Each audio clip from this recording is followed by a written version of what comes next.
Eu não. O som está a gravar. Aí está a gravar. Mas é um take só. Eu estou a ver que eu ainda vou editar Olha, esta se tens que merda. mexer na câmera, não deve ser. Olha, boas energias para aqui, Para boas trabalho. energias. Olha, mas eu não posso mexer rigorosamente nada. Ação! Olha, não pode ser assim, não vídeos vai-te foder e ação. Olá, meus amores, sejam muito bem-vindos a mais um vídeo aqui no canal. Hoje tenho comigo um jovem ator de 27 anos que integrou já diversas produções nacionais, entre elas Soldado de Milhões, Valor da Vida, Fim da Inocência, Jacinto, Ouro Verde, Impostora, O Besta Escorpião, Doida por Ti, pronto, imensa, série juvenil, Morangos com Açúcar, entre outros projetos. Para além do seu percurso como ator, assume também o papel de professor nos cursos Kids da AMA. Rodrigo Paganelli. Olá. Ai, Meninas das palmas! Rodrigo, bem-vindo! Obrigado. Obrigada por não me desconcentrares nada. Está a correr tudo muito bem. Ora, quando é que surgiu isto de ser ator? Com que idade?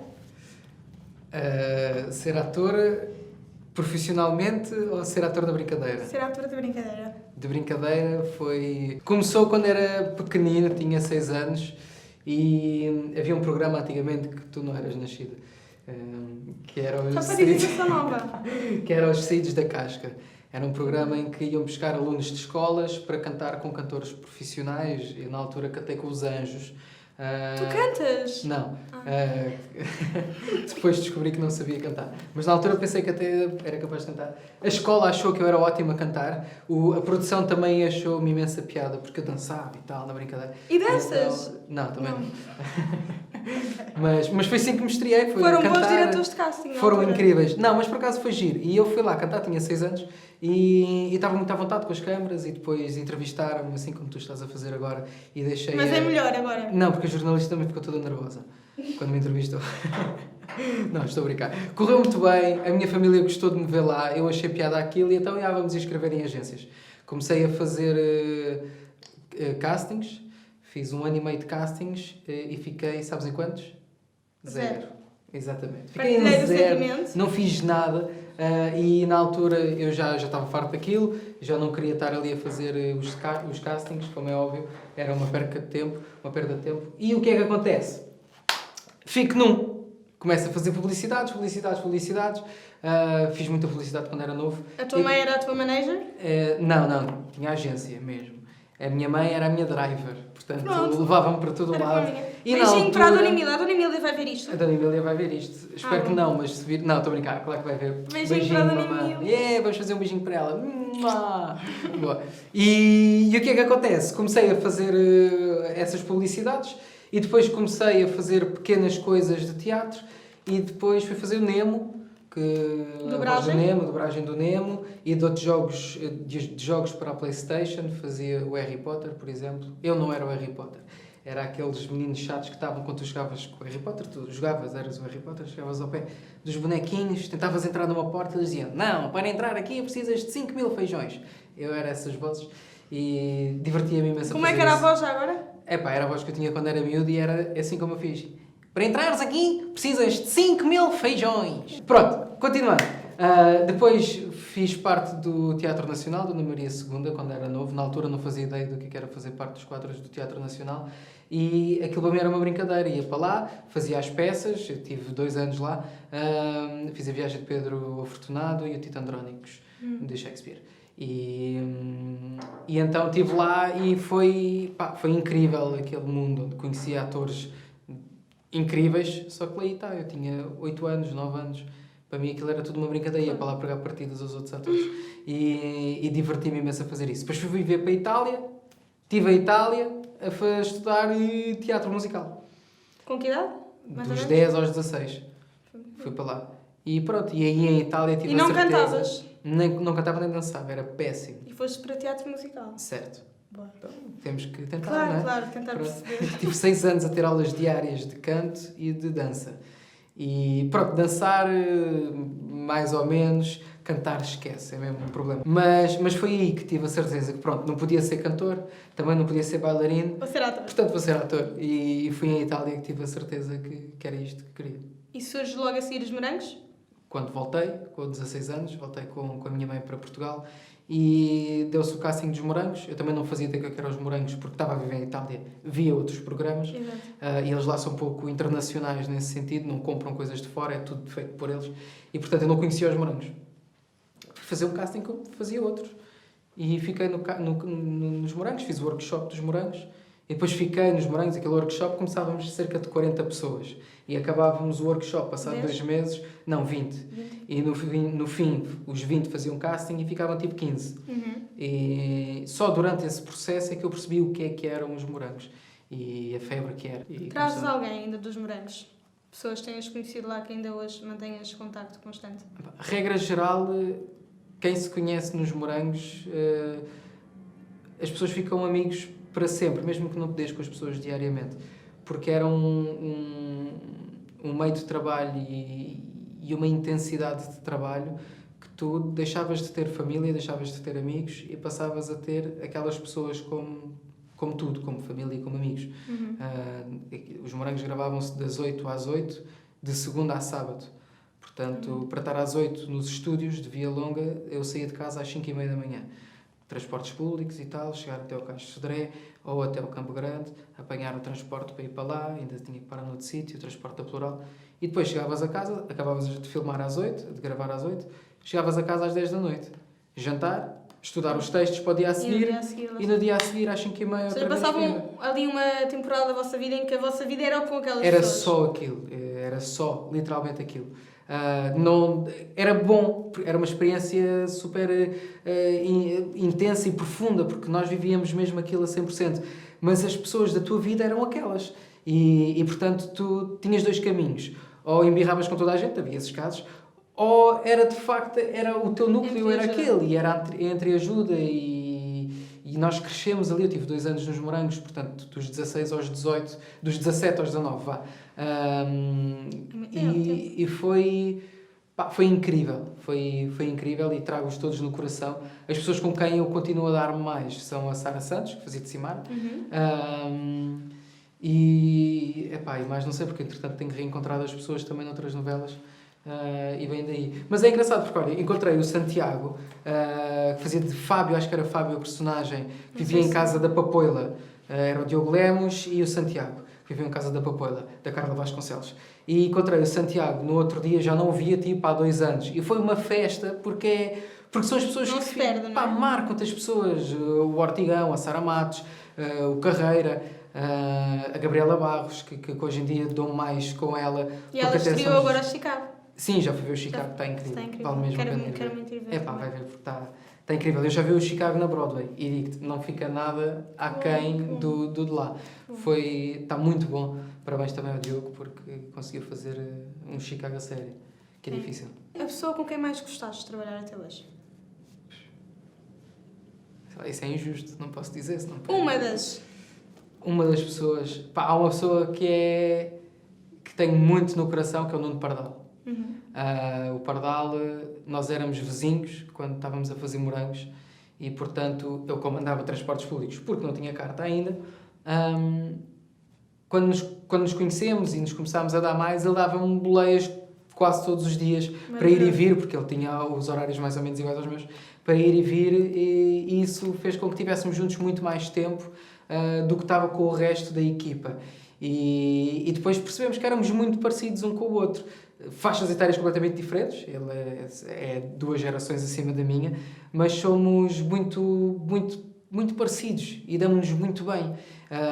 Entretanto, já fizemos várias novelas em que estamos juntos e é sempre um gosto enorme trabalhar com ele, porque é mesmo meu amigo, é mesmo amigo do coração. É difícil ter amigos nesta área, neste ramo? Não. Porque tu entregas, estás lá de coração aberto, tu percebes as pessoas como elas são. É difícil tu usares uma máscara todos Durante os dias, tanto tempo, durante tanto naquele tempo, horário, não é? tantas horas, e depois é um trabalho que mexe com as emoções, não é?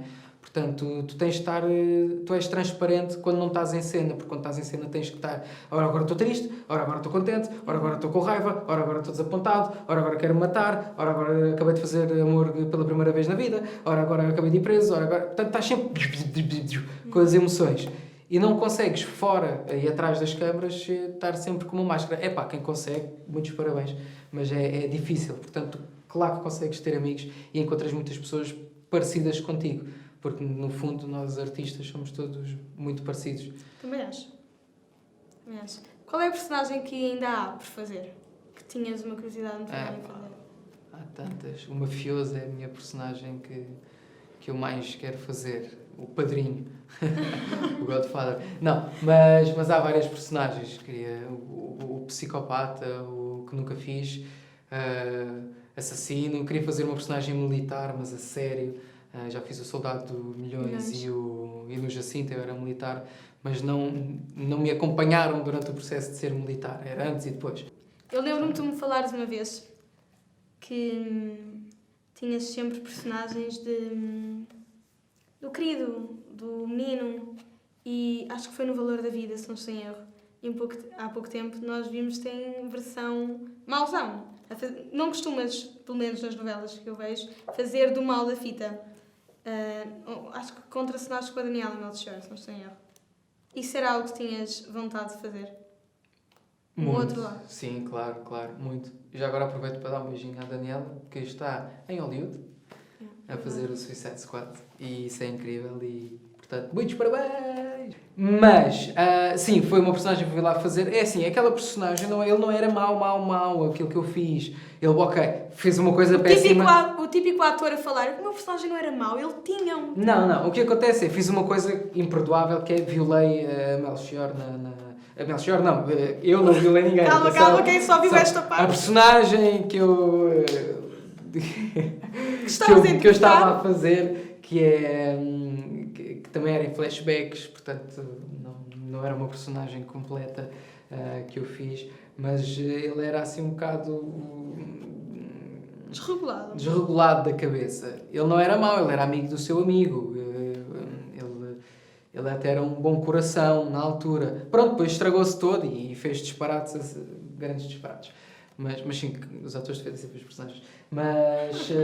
Mas foi incrível fazer isso. E foi muito giro, porque se havia pessoa com quem eu tivesse vontade de fazer aquilo, mas tivesse à vontade de fazer aquilo, seria com a Melchior, porque nós tínhamos acabado de fazer o Ouro Verde, em que nos casávamos no fim, e era um par romântico, e nós demos-nos muito bem nas filmagens e nas gravações.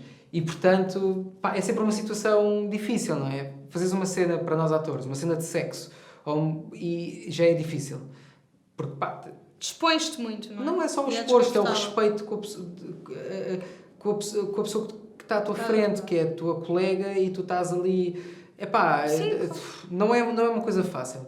Uma violação ainda mais difícil é, porque para ser credível tu tens que estar lá. E, portanto, tens que ser rude e desrespeitoso e mau e é preciso saber violento. Que a pessoa que está do outro lado... É preciso teres um grande à vontade para conseguir fazer isso, sentares, não vou fazer isto, ou não vou fazer aquilo, são sempre situações delicadas. E o mercado cá em Portugal não te dá tempo de tu te preparares para uma cena dessas, não é? Tu chegas, gravam 5 cenas, depois é essa da violação, que não pode demorar muito tempo, porque temos muitas cenas para gravar, e depois não é, né? Em cinema, tu tens tempo de preparação, tens ensaios, experimentas com o realizador, com as câmaras, ou seja, aquilo acaba por ser muito mais... Quando chega a hora H de fazer a violação, aquilo já está tão ensaiado, tão preparado, já estás tão à vontade com a pessoa que já não te sentes mal, não é? De repente, eu nunca tinha feito uma cena de sexo sequer com a Melchior e de repente estou a violá-la. Aquilo às vezes não é fácil. Graças a Deus que foi com ela, porque eu tenho grande à vontade com ela e correu muito bem a cena, ao ponto de ter pessoas da equipa técnica que foram embora ao meio da cena porque estavam a ficar mal dispostos. O realizador viu a cena, mas quando foi para rever... Eu achei brutal. Para não ter que se regravar, né? Porque aquilo foi uma cena que ele demorou para aí 7, 8 minutos gravados. Depois a cena tem 40 segundos, mas aquilo foi 7, 8 minutos de violação. E tinha gente a abandonar o platô. O realizador viu aquilo ao vivo, mas depois quando foi para rever a cena, para ver se não havia algum problema, já não conseguiu ver, porque estava mal disposto de ver aquilo. Isso é feito de se dizer, mas é bom para nós enquanto atores, ter dado aquele lado. Eu que te conheço e que convivo contigo, fez muita confusão ver também. E eles ali meteram só o mais light, porque aquilo foi... Eu achei muito forte. Aquilo devia... Com muita se aquilo fosse em cinema, tinha sido muito cru. Como é para novela, também não se pode mostrar tudo, porque pronto, tens crianças a ver as novelas, né? De repente uma cena de violação a sério era demasiado forte, mas sim, foi muito giro. Alguma vez te confundem na rua, por exemplo, com o personagem que estás a fazer? Já vieram falar contigo do género, mas tu fizeste isto, aquela... Ou não acontece, simplesmente? Não, as pessoas que reconhecem não me reconhecem. Quando me chamam na rua, não me chamam Rodrigo Paganelli. São poucas as pessoas que quando me veem sabem que eu sou o Rodrigo Paganelli. Chamam-me o nome da personagem que está no ar na altura, sim. E isso acontece sempre. O que acontece mais agora é o Salvador, porque foi a última que eu fiz com personagem a sério. E chamam, quando me chamam na rua, oh Rodrigo, é Salvador! Né? Mas tem uma situação Tu reages, imagina, chamam 1000 nomes. Calma, eu fiz aquele também. Olha... Não, tu sentes quando as pessoas estão a chamar. Não adoto aquela atitude de cão que alguns atores adotam, de tipo, estão a chamar os personagens. Não me chama assim, não vou olhar. Não, faz parte. Continuam-me a chamar muito Filipe, dos Morangos, por incrível que pareça. Marcou muito. Marcou muito. Os Morangos marcam sempre muito. Mas é uma situação gira, foi para me chamarem de personagem, para me confundirem com as personagens, foi quando eu fiz A Doida por Ti. Quando eu fiz A Doida por Ti, fazia de Ruca, Rui Carlos Cardoso, e roubava aos meus avós, e era uma peste, era um reguila, um manfio, um wannabe gangster, e então só fazia disparates. Uma vez estou no centro, num supermercado qualquer, a comprar uma treta qualquer, e estou a olhar assim para as coisas que estava a comprar. Pá! Levo um ganda caldoço na cabeça, mas um caldoço a sério, não foi tipo... Foi mesmo, pá! Ganda caldoço, vira, e era uma senhora tipo 70 anos, a dizer, tu nunca mais roubas os teus avós! Segurança! Segurança! Começou a chamar pelos seguranças. Os seguranças vieram, eu a tentar explicar, não, mas isso é uma novela que eu faço, ele é ladrão, ele rouba os avós, e não sei o quê. Foi uma situação horrenda, eu fiquei com a maior vergonha da minha vida. Isso foi há quanto tempo? Não, isso já foi há vários anos, foi quando eu fiz A Doida por Ti, portanto, se calhar já Deus tem. Não, ei, calma lá, com 70 anos, calma, hoje em dia vives até aos 110. Não, mas pronto, foi uma situação engraçada. Os seguranças depois lá acabaram por perceber o que estava a passar, mas a vergonha que eu passei, claro que estás a ver como é que é Portugal e como são quase todos os países, né? Segurança, ele rouba aos avós, tudo o que estava no supermercado, vem tudo ver, bem, eu passei uma vergonha e foi a vez mais engraçada que me confundiram com a personagem, foi essa. A tua família, no geral, vê o que tu fazes? Pouco. A minha mãe vê.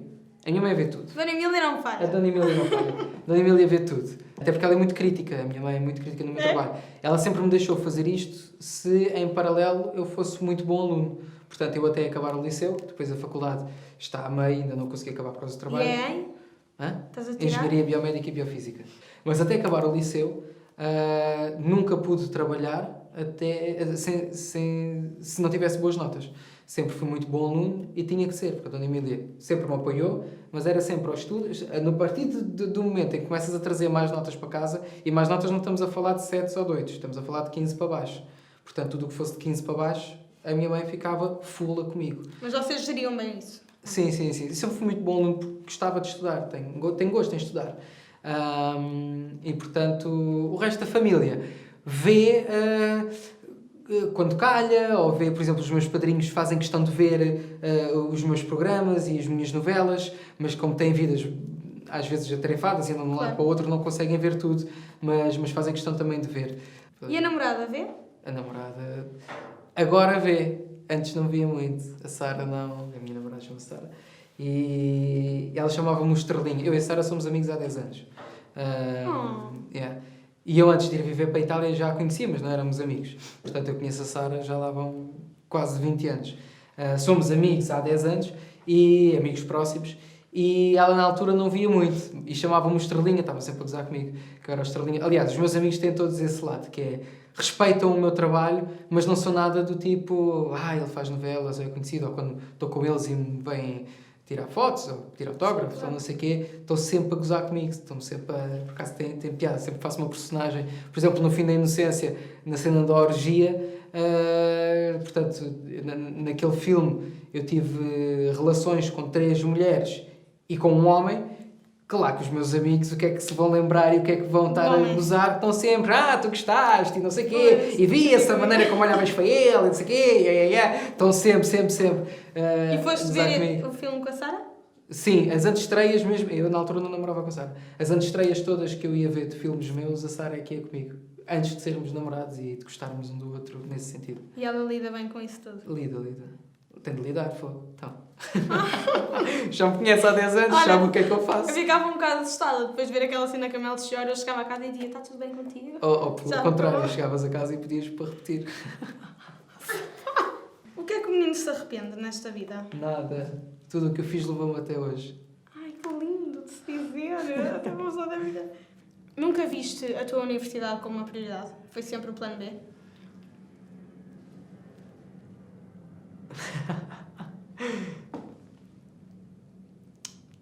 A universidade é a prioridade, atenção. E portanto, para todas as pessoas que estão a ver o teu canal, estudem. Não se armem em Peter Pans da vida.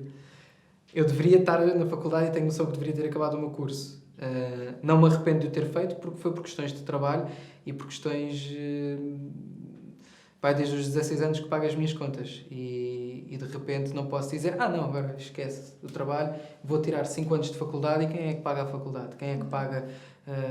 Claro que a minha família me ajudaria nesse sentido, mas tu quando és independente desde tenra idade, depois não vais chegar aos 20 anos e dizer à família, banquem-me lá a minha vida, porque eu tenho que estudar. Ninguém que ganha a sua independência gosta de voltar atrás. Claro que te garanto aqui que se eu dissesse não à carreira e dissesse à família eu quero ir para a faculdade estudar, me pagavam a faculdade e fariam de tudo para eu ter casa, comida e tudo pago. Mas é uma questão tua. É uma escolha minha e depois de estar... é sempre difícil, já várias vezes ao longo da vida, e porque esta vida é muito...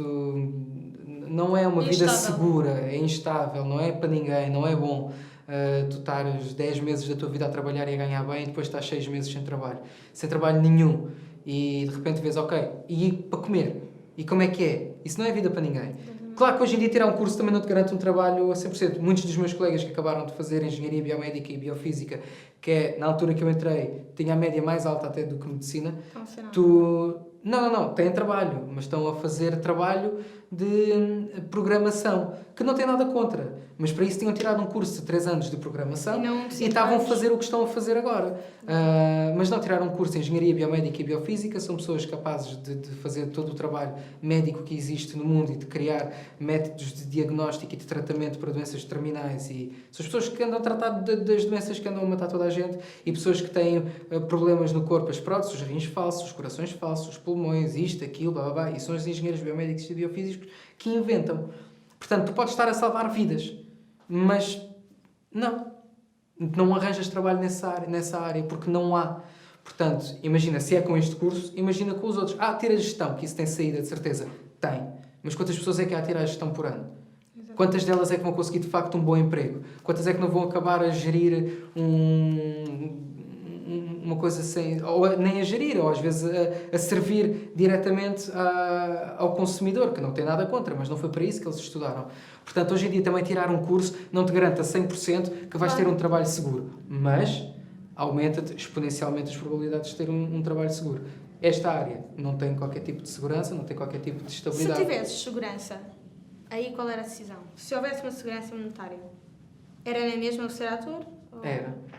Ser ator e ser tudo o que advém daí. Agora estou a começar a fazer a vida atrás das câmaras também e acho que o meu caminho até vai envergar mais por esse sentido do que pelo outro, porque ser ator eu gosto muito, gosto de dar vida a personagens, gosto de ser quem não sou no meu dia-a-dia, mas gosto mais de criar coisas e fazê-las bem. Sério? E hoje em dia é difícil, como há tanta oferta, os preços das coisas e os custos têm que baixar radicalmente e tu estás a pagar valores péssimos também a equipa técnica, coitados, que trabalham 12 horas por dia, todos os dias, e recebem nada.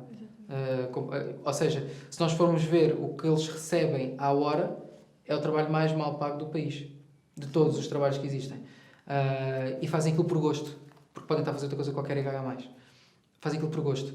E quando tu tens malta que é tão mal paga, também não tem motivação para fazer as coisas incrivelmente bem. E como eu também estou um bocado farto disso, e já são 10 anos a trabalhar na televisão... Sabes que é algo que eu sinto muito com toda a gente que eu tenho falado da televisão e que tenho pensado nos últimos tempos, é que toda a gente que eu falo me diz que está farta, que não há valorização do trabalho. Isso é uma coisa muito triste ver aqui. É triste. Portanto, vou tocar para mudar isso e agora vou abrir uma produtora e fazer as coisas a sério. Se conseguir, né? É um exclusivo já aqui na no pior, canal. na pior das hipóteses, vou para a falência, mas pronto. Rodrigo, a televisão, na televisão a imagem conta inevitavelmente muito. Tu tens 26 anos? 27 anos. E não tens a altura que alguns achariam certa. Está-me a chamar pequenino. Sentes que isso é um entrave em alguma... Eu costumo responder assim, sou como o salsichão, sou pequenino mas consistente, portanto não tenho que me preocupar.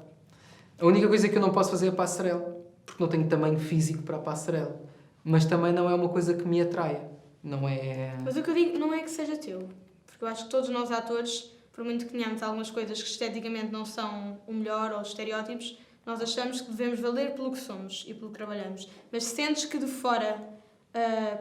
perdes algumas oportunidades de trabalho por isso? Sim, se eu tivesse mais... Eu tenho 1,69m. Se eu tivesse 1,80m, claramente teria, em termos de publicidade e de marcas, teria muito mais...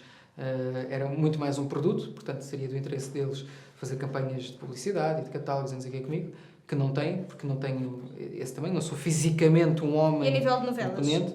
Em novelas, a câmara... Aqui, engana? Não é só a câmara engana. Nós às vezes aqui rotulamos as coisas de maneira errada. Tu tens grandes atores... Quanto é que mede o Al Pacino, sabes? O Al Pacino tem a minha altura, ou se calhar é mais baixo do que eu. Olha o ator que ele é. Vão dizer, não é pelo tamanho, tens tamanho, não podes ser o protagonista. É uma indústria diferente. Estão a usar comigo? Claro eu que também é não diferente. acho que seja tamanho, por isso acho que o devemos tamanho ser em câmara, valorados. principalmente, não interessa nada. Aqui fazem-te valer isso porque é o mercado. Tens de ser alto e espadaúdo para ser protagonista. Não. Mas pronto, é o mercado daqui. E portanto é como é. E O que é imprescindível na tua vida? Os meus cães. E a Dona Emília, claro. Como eu estar a rir, mas é assim, eu costumo dizer imensas vezes isto. Eu sinto que eu não te sigo, eu sigo os teus cães no Instagram.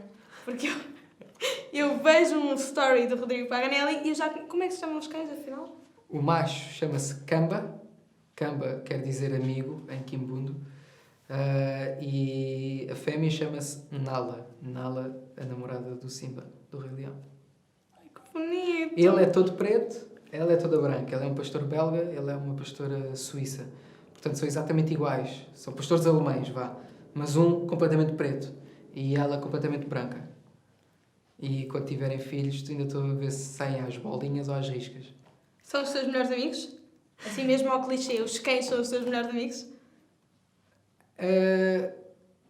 Não, os cães são parte de nós, não são mais do que amigos. Os cães pertencem, não pertencem de os possuires, são parte de ti. O Kamba é parte de mim, a Nala chegou recentemente à família, está a começar a fazer parte de mim também, e não é um amigo, ele é um bocado do Rodrigo. Ele é um bocado do Rodrigo, como se fosse um bocado do meu braço, ou assim. É que é mesmo, não... Amigos são pessoas que tu podes contar nos bons e nos maus momentos, são pessoas que quando estás triste apetece-te falar, quando estás feliz apetece-te partilhar as coisas, são pessoas com as quais te sentes bem em estar. Eu sem o Kamba não sou nada, não me vejo literalmente, se acontecer alguma coisa ao Kamba, não sei o que é que seria emocionalmente para mim. Ontem estava a passar texto para uma coisa que estive a filmar de manhã e estava o Kamba deitado e eu deitado em cima dele a passar texto e ele a responder-me com os bafos e com o ressonar dele. É uma boa contracena, não é? É uma ótima contracena. E é aquela coisa, tu chegas a casa e o teu dia pode ter corrido da pior maneira possível. Tu chegas a casa e tens aqueles dois seres que saltam para ti e a única coisa que querem é ver-te feliz e estar contigo. O teu mood muda do 8 para o 80. E a Dona Emília, também já tinha dito, vou repetir, a Dona Emília também és imprescindível. É sempre importante aqueles à partes para as mães que vão ver isso. Claro. Começaste a gravar agora na RTP. Não, comecei agora. Deste continuidade. Dei continuidade. A segunda temporada do Desafio Escolas, um programa Já sobre a está no ar? gentileza. Às terças-feiras, às 7h30 da tarde, dá o novo episódio do meu programa, que é o Desafio Escolas. E é o quê que tu fazes exatamente lá? É um programa de incentivo à gentileza. Gentileza é o termo mais fácil de compreensão para miúdos, para tu designares pessoas corretas e preocupadas com o que as rodeia. Portanto, nós visitamos escolas, andamos pelo país inteiro, ilhas incluídas, a conhecer escolas que tenham iniciativas de gentileza. Seja ela com as pessoas, seja com os colegas, seja com os professores, seja com animais, seja com a comunidade ao redor, seja com as pessoas do lar, seja com as pessoas do centro de apoio, seja com o mundo, com a reciclagem, com a floresta, Faz-te com o mar. muito sentido trabalhar com crianças. Para mim faz-me todo o sentido. Aliás, como tinhas dito, eu dou aulas também e sempre gostei muito de trabalhar com crianças. As crianças têm uma coisa boa, que são muito puras, são muito dispostas. Se tu conseguires conquistar uma criança, ela faz tudo por ti. E não vamos interpretar isto mal, não vou pôr miúdos a assaltar um banco, como é óbvio. Só se for em cena podem assaltar. Mas eles fazem... Se tu os conseguires conquistar, tu consegues tirar deles coisas que dos adultos não consegues. E eu percebi isso quando cresci, porque eu quando era miúdo fazia coisas incríveis, e quando digo incríveis, eram incríveis mesmo, nesta área, porque não tinha preocupações, não me julgava, não me criticava, estava-me a borrifar para o que os outros pensavam, para mim era tudo uma brincadeira, era tudo um jogo, era tudo família. Isso dá logo uma vontade e uma naturalidade muito maior. E se era para fazer, e eu fazia, e divertia-me muito a fazer. Hoje em dia, preocupo-me com o que os outros vão pensar, tenho que fazer melhor porque já tenho um nome a defender, não posso fazer figura triste, o que é que depois a minha mãe vai pensar disto, o que é que a minha agente vai pensar disto, o que é que os meus fãs vão pensar disto, o que é que as pessoas que não gostam de mim vão pensar disto. Lidas bem com a pressão social? Como assim? Com isto que estás a referir agora? Dos que não gostam, dos que gostam, do que vão falar, do que teres um nome a defender? Fora do ação, estou-me borrifando. Faço aquilo que faço e tenho a consciência que posso não ser o melhor ator do mundo, mas sou o mais profissional possível. E, portanto, aquilo que faço é sempre bem feito nesse sentido. Não é do tipo, fui de ressaca, ou não sabia os textos, ou cheguei atrasado. Fazes o trabalho de casa. Ou sou arrogante. Estou lá a 100%. Portanto, sei que sou o mais profissional possível. Claro que depois, entre o ação e o corta, esquece. É o fim do mundo para mim. É um turbilhão de coisas que se passam aqui e tornou-se, antes não era, tornou-se difícil abstrair-me disso quando estou em cena. Fora de cena, sou fantástico. Dentro de cena, julgo-me muito. Mas julgo-me enquanto estou a fazer as coisas, que é péssimo para nós. Mas ganhaste isso. Ganhei este medo. Por isso, se calhar, estares a começar a gostar mais da parte das câmaras? Sim, não sei, talvez. Mas ganhei um bocado esse medo e, portanto, às vezes é-me difícil abstrair. Claro que nós temos que nos abstrair e fazer, e quanto mais denso e mais profundo é o trabalho que estás a fazer, mais fácil é distanciar-te. Uma coisa é fazer uma participação. Se for fazer uma participação num projeto de 10 meses, eu vou lá 4 dias, sinto uma pressão do cacete.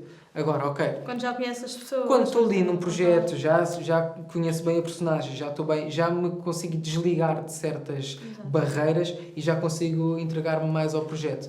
Por isso é que eu gosto muito de fazer cinema, porque cinema é de uma integração e de uma entrega total. Rodrigo, estamos quase a terminar. Antes eu só fiz ainda ao Nuno, que foi quem passou, mas farei esta pergunta a todos os convidados. Eu quero que me respondas numa frase. Quem és tu? Numa frase.